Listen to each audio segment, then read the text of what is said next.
Breaking news at this hour as well. President Trump now authorizing ICE to target schools and churches in its deportation raids. He is revoking a directive excluding arrests in so-called sensitive areas. Chicago's immigrant community on edge tonight as Michelle Gallardo reports. Activists and elected officials are canvassing neighborhoods, letting people know their rights should ICE come knocking.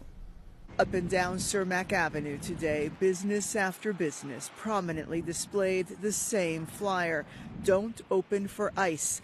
Little Village business owners telling us it's the least they can do.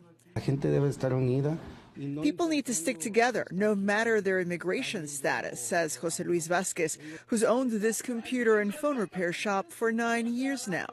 A few blocks away at the Little Village Arch, a handful of activists braved the sub-zero wind chills to rally against the Trump administration's stated plans to conduct mass deportation raids in Chicago. We've been out here since 5 in the morning, educating our community, educating our people that they have rights.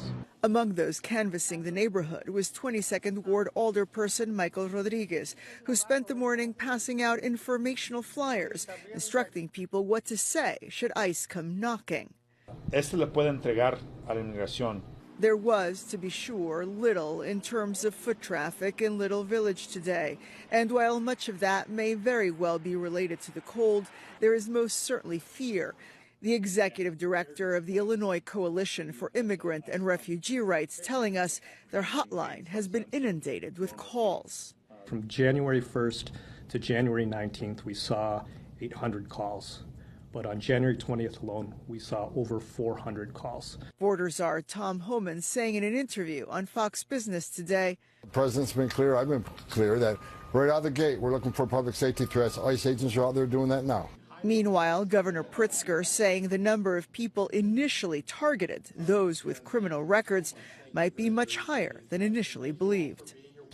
We have heard that they are targeting as many as 2,000 people initially in the city of Chicago alone.